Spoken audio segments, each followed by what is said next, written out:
Permission के बारे में पूछना हुआ। अब जैसे I am just going to provide you a example.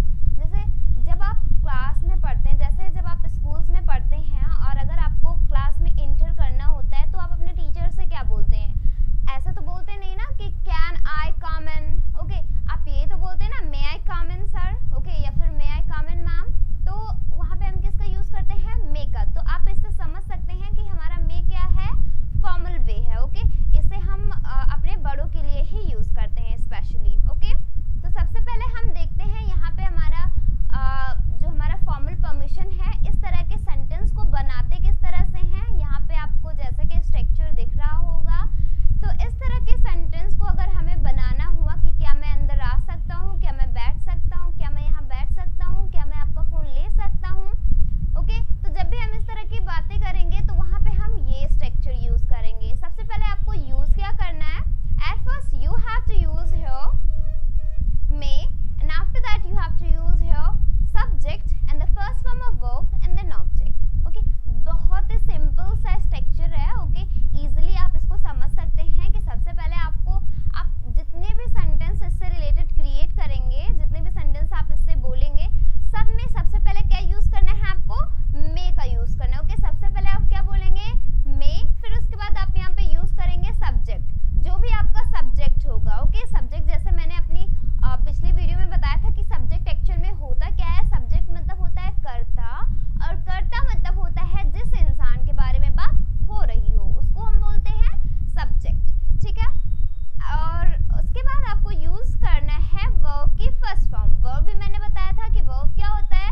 Verb is a action and you can use here that work, okay. जो भी आपका काम हो रहा है, जो भी आपकी क्रिया है, उसको हम क्या बोलते हैं? Verb, okay. V1 मैंने लिखा है ना, तो that means verb. And after that you have to use here object और अदर वर्ड, ओके। जो भी आपका अदर वर्ड होगा उसके बाद आपको यहाँ पे यूज़ करना है, ओके। अब चलिए देखते हैं इसका मतलब क्या होता है। द सेंस ऑफ दिस, क्या मैं अंदर आ सकता हूँ? जब भी हम बात करते हैं सकता हूँ, ओके, कोई काम कर सकता हूँ, okay. But in the case of when we talk to our elder, okay, then you can use here, okay, that क्या मैं अंदर आ सकता हूँ? क्या मैं यहाँ बैठ सकता हूँ? क्या मैं आपसे कुछ पूछ सकता हूँ? ओके, क्या मैं कुछ कह सकता हूँ? ओके, क्या मैं आपका फ़ोन ले सकता हूँ? तो जब भी इस तरह की बातें करते हैं तो वहाँ पे हम यूज़ करते हैं मे का, okay. And it's not compulsory कि आप इसे अपने बड़ों के लिए ही यूज़ कर सकते हैं। You can use for your, आप अपने छोटों से के लिए भी यूज़ कर सकते हैं, आप अपने हम एज के लिए भी यूज़ कर सकते हैं। बट जो कैन का यूज़ होता है वो आप अपने बड़ों के लिए नहीं यूज़ कर सकते, okay. That's only the point, okay. तो सबसे पहले हम इसको बनाते हैं कि एक्चुअल में इसको हम बनाएंगे कैसे। इस सेंटेंस को जैसा है, क्या मैं अंदर आ सकता हूँ, तो सिंपली सबसे पहले हमें यूज़ करना है मे का, ओके। तो सबसे पहले हम क्या यूज़ करेंगे? मे। अब सब्जेक्ट कौन है इसमें? किसकी बात हो रही है? कौन अंदर आ सकता है? मैं, ओके। तो मैं की इंग्लिश क्या हुई? आई, ओके। अब क्या हो गया? मे आई। अब काम क्या हो रहा है? आने का, ओके। काम क्या हो रहा है? आने का हो रहा है ना। तो आना मतलब क्या होता है? कम। और कहाँ आने की बात हो रही है? अंदर, मतलब इन, okay. May I come in, okay. पूरा सेंटेंस हमारा क्या बना? मे I come in, okay, may I come इन। तो इस तरह से आप इसको यूज़ कर सकते हैं, okay. You can see here may I come in, क्या मैं अंदर आ सकता हूँ? क्या मैं अंदर आ सकती हूँ? May I come in, okay. Got it? I hope आप लोग समझ गए होंगे। So now the next is example is, क्या मैं यहाँ बैठ सकता हूँ? अब सपोज दैट आप कहीं पे गए हुए हैं, ओके, और एक सीट पे कई सारे लोग बैठे हुए हैं और आपसे जो बड़े हुए हैं, ओके, और आपको एज अ परमिशन लेना हुआ कि क्या मैं यहाँ बैठ सकता हूँ, ओके, क्या मैं यहाँ बैठ सकता हूँ। तो कैसे बोलेंगे आप इसको? May I sit here, okay. अब मे तो यूज ही करेंगे, okay. May is a compulsory that you have to use here, okay. And after that you have to use here the subject, and the subject is that मैं, okay. बात किसके बारे में हो रही है? मेरे बारे में। तो मैं यहाँ बैठ सकता हूँ। मे आई सिट हियर, क्या मैं यहाँ बैठ सकता हूँ? May I sit here, okay. तो इस तरह से आप इन सारे सेंटेंस को इंग्लिश में बोल सकते हैं, ओके। अब आप अपनी जितने भी सेंटेंस अपने डे टू डे लाइफ में बोलते हैं मे से रिलेटेड,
यूज करना है, फिर सब्जेक्ट यूज करना है, and after that you have to use here the first form of verb and then object. Okay, यहाँ पे आपको इस तरह से स्ट्रक्चर को यूज करना है। अब चलिए देखते हैं इससे रिलेटेड सेंटेंस किस तरह से बना सकते हैं, मतलब विश कैसे करेंगे, ब्लेसिंग्स कैसे देंगे, and as well prayer. Okay, जैसे यहाँ पे है एक ब्लेसिंग कर रहे हैं हम किसी को, भगवान आपका भला करे। ओके, भगवान आपका भला करे। जैसे आपने ये बहुत ज़्यादा सुना होगा जब आप किसी की हेल्प करते हैं, अगर कोई ओल्ड है, कोई ओल्ड हो और आप उसकी हेल्प करते हैं तो डेफिनेटली ये वर्ड्स ज़रूर आप सुनते होंगे कि भगवान आपका भला करे। क्या यूज करते हैं, भगवान आपका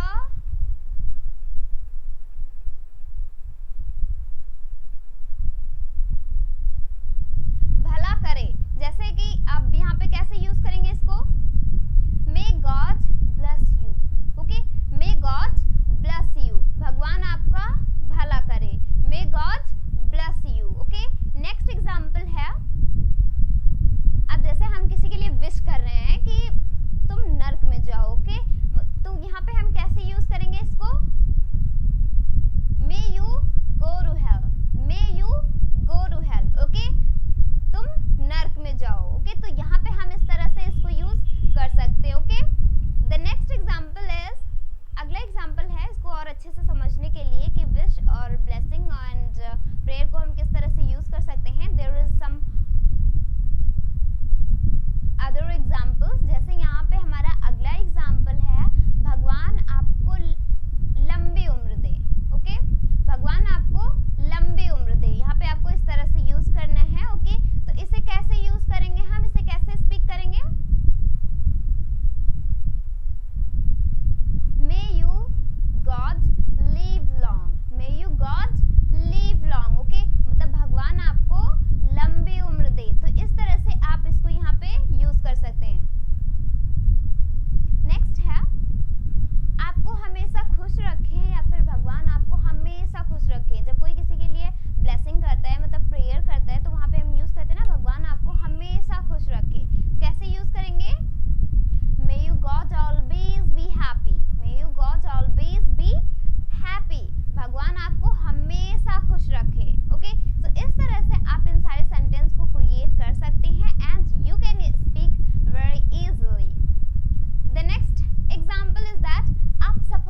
आपका रिजल्ट आ सकता है। अब इसको कैसे इंग्लिश में बोलेंगे?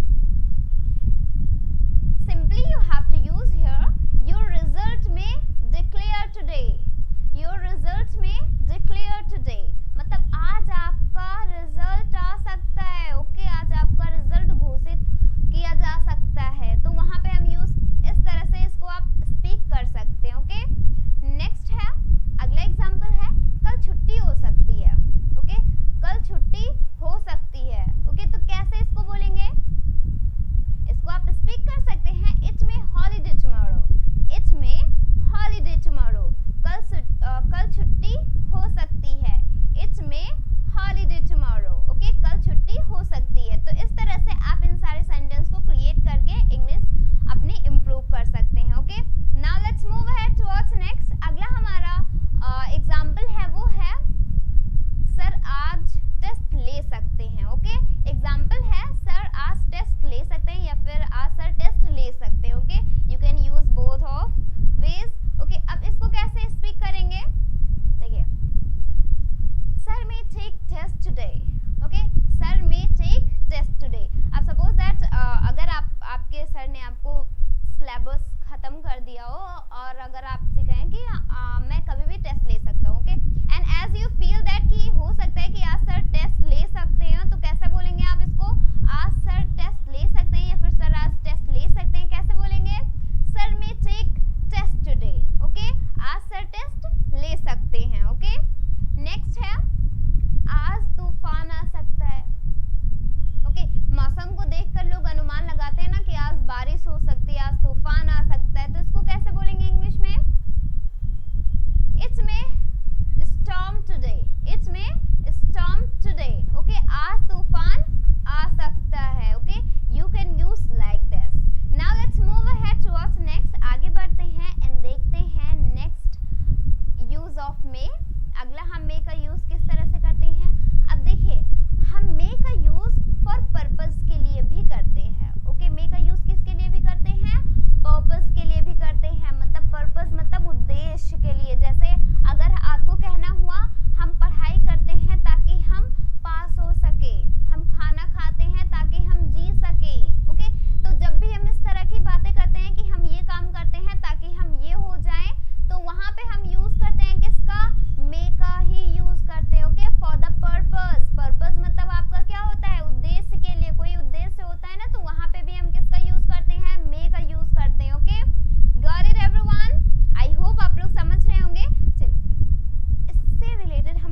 अच्छे से इसको समझने के लिए हम लेते हैं हमारा अगला एग्जाम्पल।